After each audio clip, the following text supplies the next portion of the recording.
अपने अगले परिंदे की खोज में मैं पहुंचा हूं जैसलमेर के रेगिस्तान। हमारे जो आज के परिंदे हैं उन्हें पौधे लगाने का जुनून है। अपने इसी जुनून के साथ वो इस रेगिस्तान को हरा भरा करने की कोशिश में लगे हुए हैं। तो चलते हैं खमीशा खान के पास और सुनते हैं उनकी कहानी। मेरे पिताजी मुझे 7 किलोमीटर पैदल रास्ता था तो अंगुली पकड़ के लेके जाते थे स्कूल पे।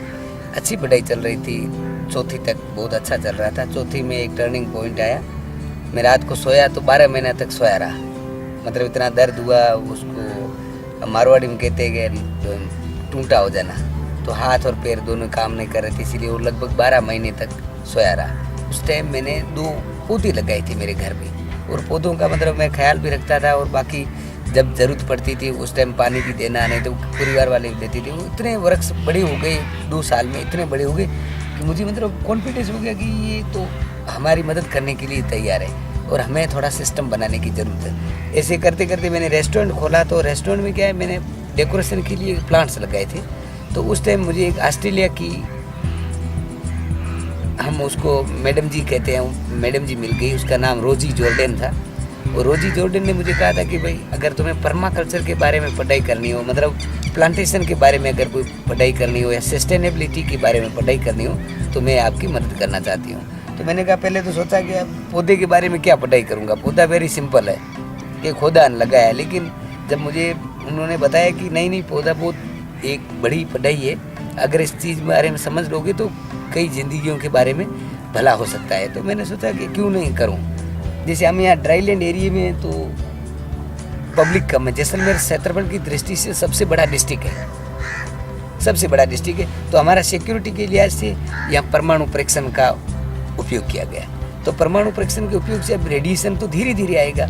अभी 10 साल हो गया है, 20 साल बाद में आएगा रेडिएशन। लेकिन हम चाहते हैं कि भाई इस रेडिएशन को कम कैसे करें, इस गर्मी को कम कैसे करें। उसका इलाज एक ही है कि प्लांटेशन लगाना ही जरूरी है। अब समस्या है कि कैसे लोगों को जागरूक करें कि ज़्यादा से ज़्यादा वृक्ष लगाएं। ज़्यादा से ज़्यादा वृक्ष लगाने के लिए लोगों की विचार ये है कि पानी चाहिए, और जहाँ पानी है उस पानी का हम यूज नहीं ले रहे। ऐसा नहीं कि आपको शुद्ध पानी ला करके आप पौधों को पिलाएं या सब्जी को पिलाएं, नहीं, ग्रे वाटर जो हम यूज करके उसको रिसाइकिल करें। उस सिस्टम को बनाने के लिए कोई ज़्यादा खर्चे की ज़रूरत नहीं है, सिर्फ डिज़ाइन की ज़रूरत है। जैसे अभी बाथरूम बना हुआ है इस लेवल पे, ग्राउंड लेवल के बराबर बना हुआ है, तो हमें थोड़ा सा बाथरूम का ग्राउंड लेवल ऊपर करना है, फीट या 2 फीट।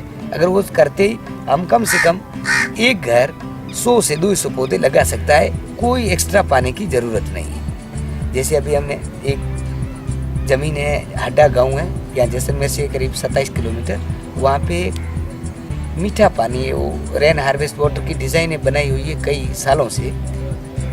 उसी डिज़ाइनों के माध्यम से हमने वहाँ पे देखा तो ज़मीन में लगा कि 10-12 फीट पे मीठा पानी पड़ा है।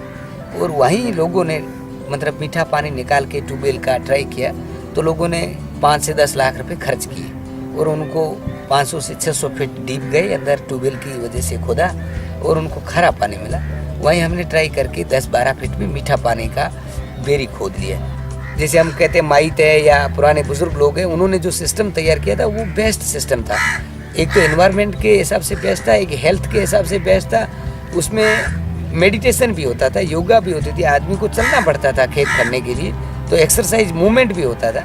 अब क्या है, आपने ऑर्डर दे दिया खेत वाले को, ट्रैक्टर वाले को बोल दिया कि वो फ्लैट कर देगा, फ्लैट करने के बाद में यूरिया छिड़क देगा। इससे एक तो धरती माँ के वर्म्स होते हैं वो सब मर जाते हैं, जैसे मिनरल्स होते हैं वो सब बर्न हो जाते हैं, बाहर जला देते हैं केमिकल्स।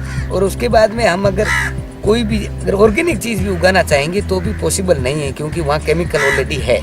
केमिकल कंपनीज ने ऐसा भ्रमित कर दिया है लोगों को कि ऑर्गेनिक मैटर में अब कुछ नहीं होगा, आपको जहर का सहयोग लेना ही पड़ेगा। लेकिन ये हकीकत में ऐसा नहीं है। तो हमें सबसे पहले यहाँ एग्जाम्पल बनाने पड़ेंगे।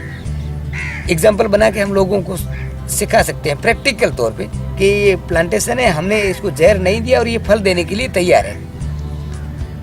तो इसी हिसाब से अगर हम करेंगे और लोगों को समझा देंगे तो अपने आप लोगों का ध्यान बढ़ जाएगा। अगर हम दिखाएंगे नहीं, सिर्फ बातें करेंगे, उससे कोई सल्यूशन नहीं होगा।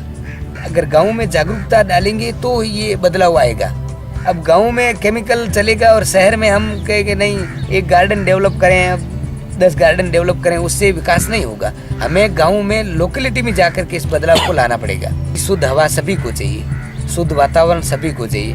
अगर हम सभी का खुशहाल वातावरण होने के लिए हम सभी को आगे आना पड़ेगा।